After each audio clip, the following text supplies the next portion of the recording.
Firman Tuhan hari ini telah diambil dari kitab Efesus pasal 2 ayat 19 sampai 22. Penulis Jemaat akan membacakannya buat kita. Demikianlah kamu bukan lagi orang asing dan pendatang, melainkan kawan sewarga dari orang-orang kudus dan anggota-anggota keluarga Allah, yang dibangun di atas dasar para rasul dan para nabi, dengan Kristus Yesus sebagai batu penjuru. Di dalam Dia tumbuh seluruh bangunan, tapi tersusun menjadi bait Allah yang kudus di dalam Tuhan. Di dalam Dia kamu juga turut dibangunkan menjadi tempat kediaman Allah di dalam Roh. Mari kita mengakui iman kita, Yesus adalah Kristus, anak Allah yang hidup. Yesus adalah Kristus, Anak Allah yang hidup. Mari kita saling memberi salam. Kita adalah milik Tuhan dan baitnya Allah.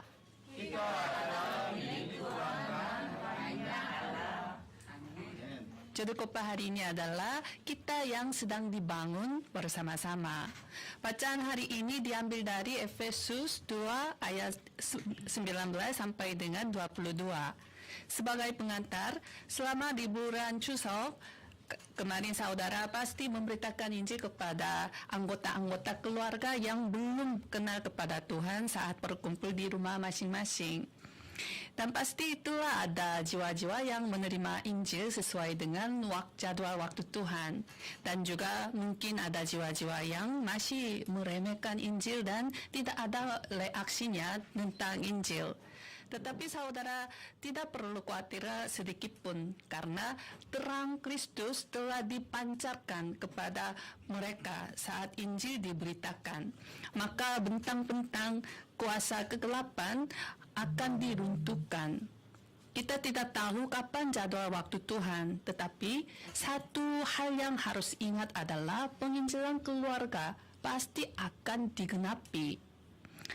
Percayalah kepada Tuhan Yesus Kristus dan engkau akan selamat, engkau dan seisi rumahmu. Judul khotbah hari ini adalah kita yang sedang dibangun bersama-sama. Mungkin tidak ada negara lain yang menggunakan ungkapan kita sebanyak negara kita yang di Korea. Saya juga telah menggunakan ungkapan negara kita, bukan negara saya. Ungkapan kita mengandung makna jamak dan juga termasuk makna yaitu komunitas. Sehingga kita mengekspresikannya seperti gereja kita, keluarga kita, sekolah kita, dan lain-lain.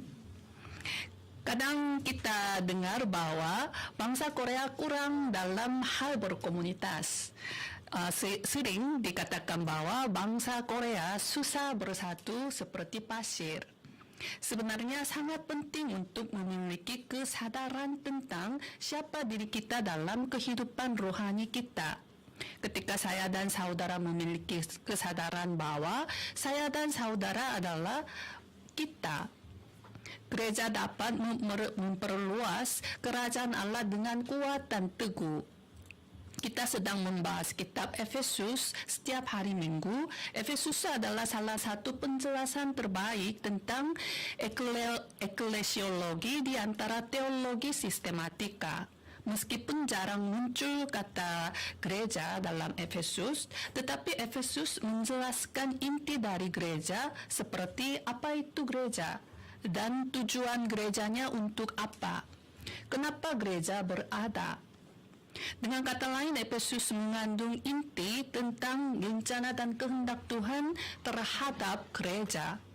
Kita adalah gereja sebagai bait Allah, dan gereja adalah komunitas perjanjian oleh darah Yesus Kristus, bukan sekedar gereja sebagai gedung atau bangunan.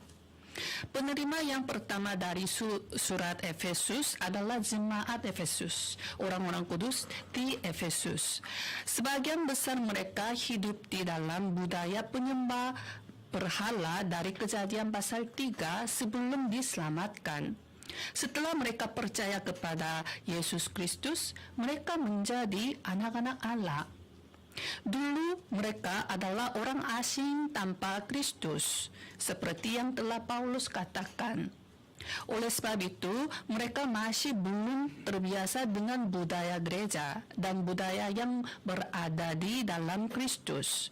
Mereka telah masuk ke komunitas gereja tetapi masih bingung dan kacau, seperti memakai baju yang tidak cocok. Itulah sebabnya Paulus terus berbicara kepada jemaat Efesus yang berasal dari orang bukan Yahudi tentang siapakah anak-anak Tuhan. Di manakah gereja yang berkumpul dengan anak-anak Tuhan yang telah diselamatkan? Sekarang pun keluarga baru datang ke gereja sebelumnya berada di keadaan orang yang tidak percaya. Mereka merasa sama seperti perasaan ini. Maka peran orang yang sudah lama hidup beriman itu penting. Kita harus memiliki kesadaran rohani bahwa kita sedang dibangun bersama-sama, sebagaimana judul khotbah hari ini. Saya memberkati setiap jemaat Indonesia serta Timur Leste dalam nama Yesus Kristus.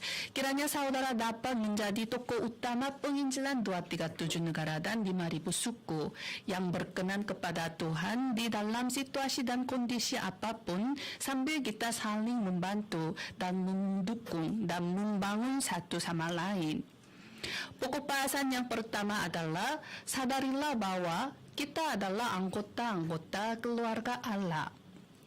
Dalam ayat 19, demikianlah kamu bukan lagi orang asing dan pendatang, melainkan kawan sewarga dari orang-orang kudus dan anggota-anggota keluarga Allah. Melalui firman mimbar kemarin, Rasul Paulus mengatakan bahwa semua orang, baik orang bukan Yahudi maupun orang Yahudi di gereja Efesus, berubah menjadi damai dengan Tuhan dari permusuhan dengan Tuhan karena penyaliban Yesus Kristus. Dikatakan bahwa anak-anak Tuhan yang menerima berkat yang diberikan melalui pengorbanan Yesus Kristus yang tidak dapat menghitung harganya harus membentuk komunitas Injil damai sejahtera tanpa peduli latar belakang atau asal-usul mereka. Melalui bacaan hari ini, Rasul Paulus mengacu pada identitas rohani, seperti apa yang harus kita hidupi dalam komunitas yang bersatu. Secara khusus, mereka yang berasal dari orang bukan Yahudi tidak boleh hidup lagi seperti orang asing dan pendatang. Demikianlah kamu bukan lagi orang asing dan pendatang, melainkan kawan sewarga dari orang-orang kudus dan anggota-anggota keluarga Allah. Secara keturunan darah dalam fisik, mereka adalah orang asing, tetapi sekarang mereka bukan lagi orang asing. Mereka menerima kewargaan surga dan anggota-anggota keluarga Allah. Dalam Filipi 3 ayat 20, karena kewargaan kita adalah di dalam surga, dan dari situ juga kita menantikan Tuhan Yesus Kristus sebagai juru selamat. Ini adalah ungkapan yang menjamin status secara hukum kita. Secara hukum, kita telah menjadi makhluk yang dijamin hidup yang kekal. Kata anggota keluarga adalah oikeios dalam bahasa Yunani yang berarti satu keluarga. Ini adalah keluarga rohani yang memiliki Tuhan sebagai satu Bapa. Jadi barang siapa memanggil Tuhan sebagai Bapa tanpa peduli usia kita. Apakah ada saudara yang memanggil Tuhan sebagai kakak? Saya dan saudara, kita semua memanggil Tuhan sebagai Bapa. Tuhan adalah Bapa dari semua kita. Keluarga berarti orang-orang yang berbagi darah. Melalui darah Yesus Kristus, kita sekarang menjadi hubungan keluarga rohani. Itu berarti kita sepenuhnya bersatu di dalam Tuhan. Terutama Rasul Paulus adalah orang yang melakukan pelayanan dengan kesadaran bahwa kita adalah anggota-anggota keluarga Tuhan. Ketika kita memikirkan kebebasan perbudakan, kita langsung teringat Presiden Lincoln. Namun, Rasul Pauluslah yang melakukan emansipasi perbudakan jauh lebih awal daripada Presiden Lincoln. Jika melihat daftar rekan kerja di Roma pasal 16 yang melakukan gerakan Injil dengan Rasul Paulus, ada banyak mantan budak. Nama mereka dicatat dalam Roma pasal 16. Rasul Paulus tidak menganggap mereka sebagai budak, tetapi sebagai salah satu anggota keluarga Allah. Pada waktu itu merupakan era di mana status sosial sangat diperhatikan. Tetapi Rasul Paulus melampaui budaya pada waktu itu. Rasul Paulus menghancurkan sistem perbudakan. Bukan hanya hal ini, memang saudara juga pernah dengar nama Onesimus yang merupakan rekan kerja Rasul Paulus. Onesimus awalnya adalah seorang budak dari seorang pria bernama Filemon. Dia mencuri barang-barang tuannya dan melarikan diri. Ketika dia berkeliaran di Roma, dia bertemu dengan Paulus di penjara sesuai dengan rencana Tuhan. Setelah menerima Injil melalui Paulus, Onesimus berubah menjadi saudara yang setia dan dikasihi.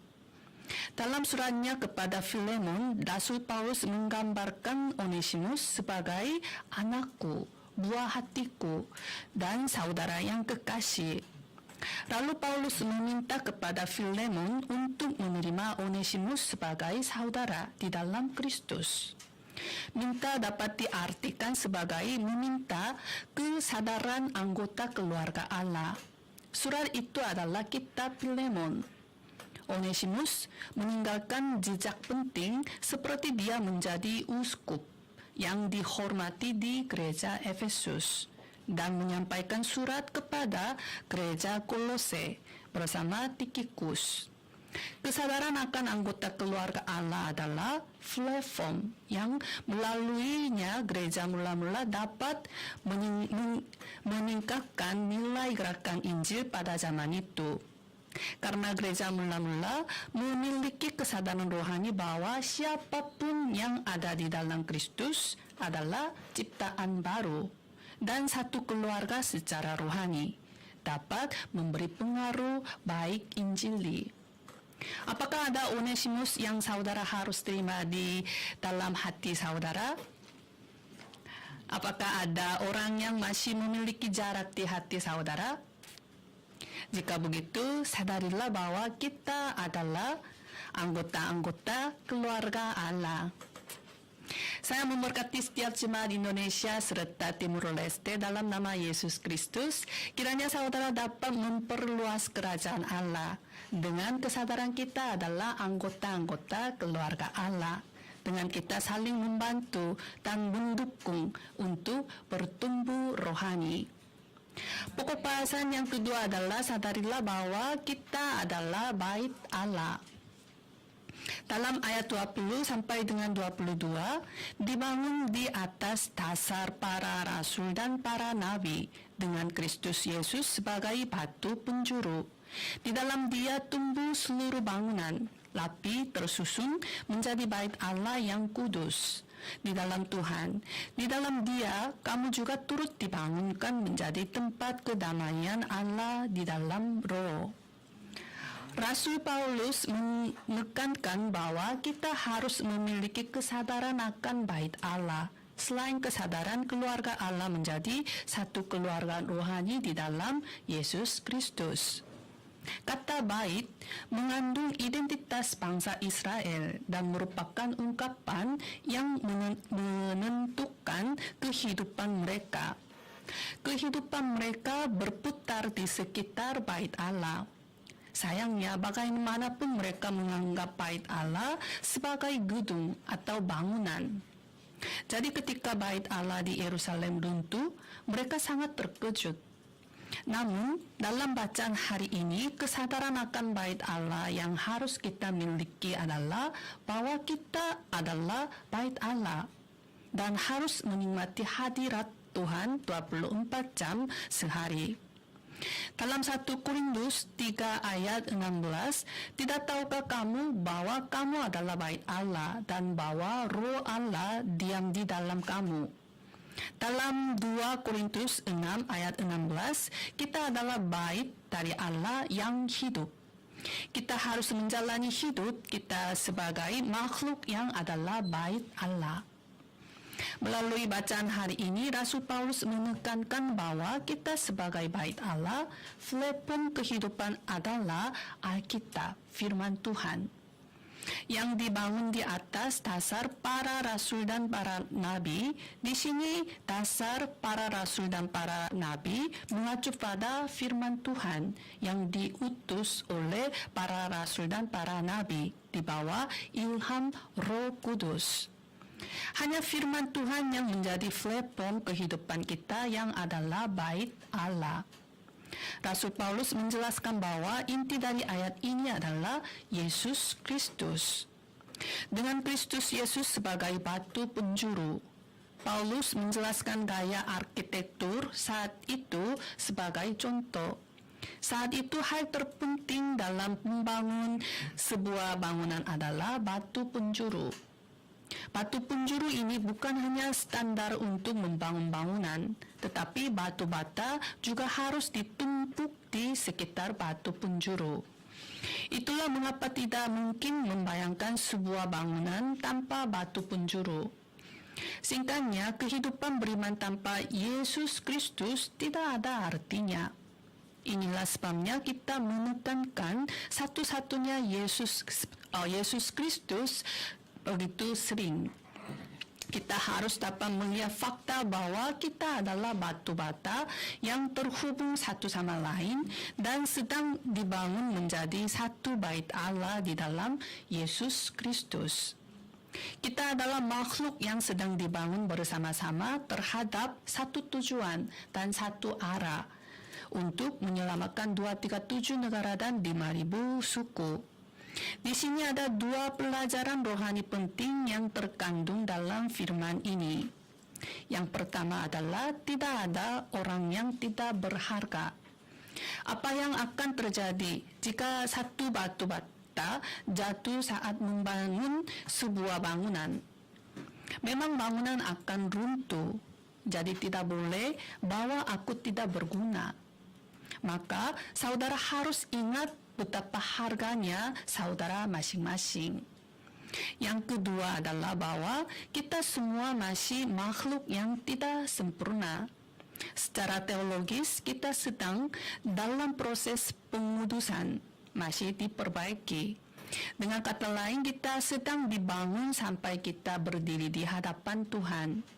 Jadi, kita perlu benar-benar mengubah pikiran dan hati kita secara injili. Jangan berpikir bahwa mengapa dia melakukan seperti itu. Dia boleh melakukan seperti itu. Jangan tertipu. Dalam ayat 22, di dalam Dia, kamu juga turut dibangunkan menjadi tempat kediaman Allah di dalam Roh. Allah Tritunggal Maha Kudus muncul sekaligus di sini. Perhatian Tuhan Tritunggal berfokus pada kehidupan kita sebagai bait Allah. Untuk itu, kita harus menjadi komunitas oneness yang sedang dibangun bersama-sama.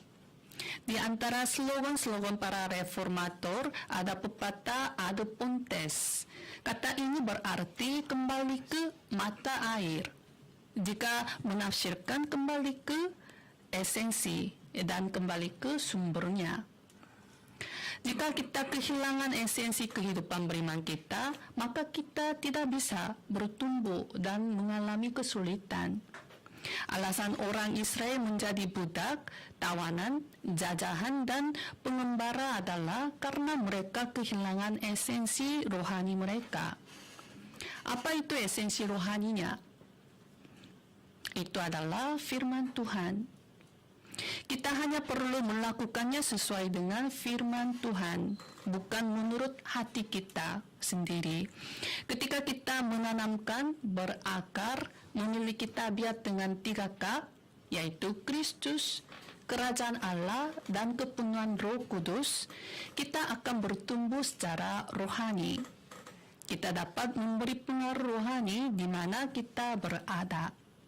Melalui kita, jiwa-jiwa akan memperoleh hidup. Kita harus menjadi orang yang membuat satu sama lain berbahagia. Bersama-sama harus begitu baik. Padahal itu tidak mungkin dengan kekuatan dan kemampuan kita sendiri.